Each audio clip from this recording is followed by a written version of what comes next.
Hi, I'm Tony Constantine, an investment advisor representative with LifeMark Securities Corp. There seemed to be a lot of contention out there over whether or not we're in a recession or not.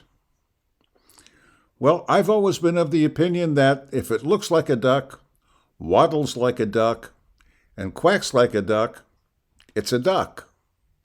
And in this case, it is a recession.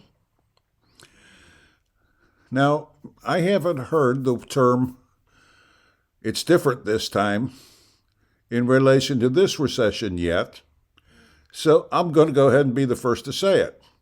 It is a little different this time. Let me explain.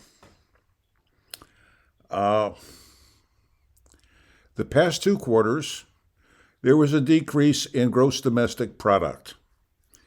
We made less things and less services. That was, to this point, the definition of a recession. I don't see any reason for that to have changed.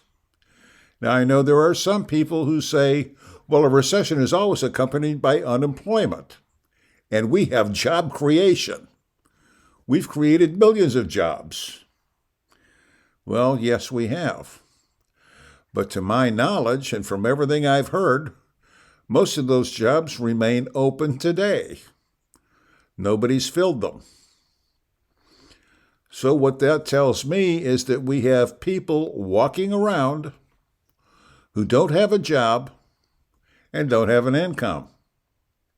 Or they're walking around without a job, hoping to get unemployment compensation or some other form of government welfare.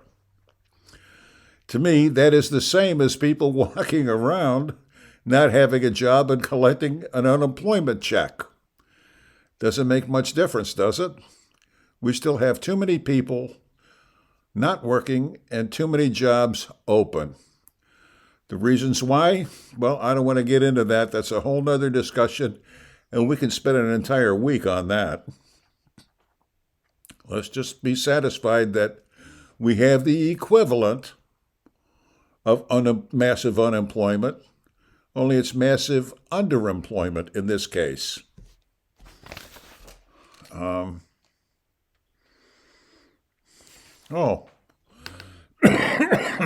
We also have massive inflation. Some of that inflation is because we have some people with money, and those who have the money and are motivated are bidding up the prices on the goods and services that we have available. And those who don't have the money are doing without.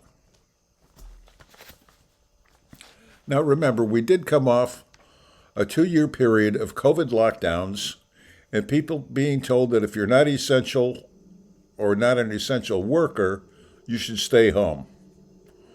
Well, to me, everybody's an essential worker because everybody contributes to the growth of the economy. And if you have a job, you've got money to buy things. If you don't have a job, you don't. So we need people working.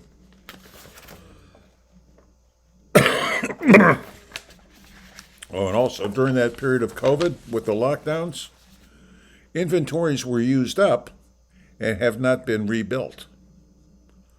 So there literally are not the amount of goods and services available that there had been. Now, I hope to see the government take the bull by the horns and come up with some real solutions and put some thought into them.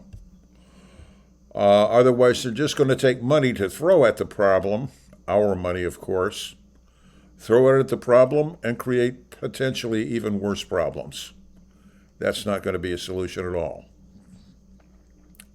If you have any comments or concerns, my contact information will be on screen in a moment. You can call me or you can email me and voice your concerns. Come back next week for our next installment. Until then, make every day a great day.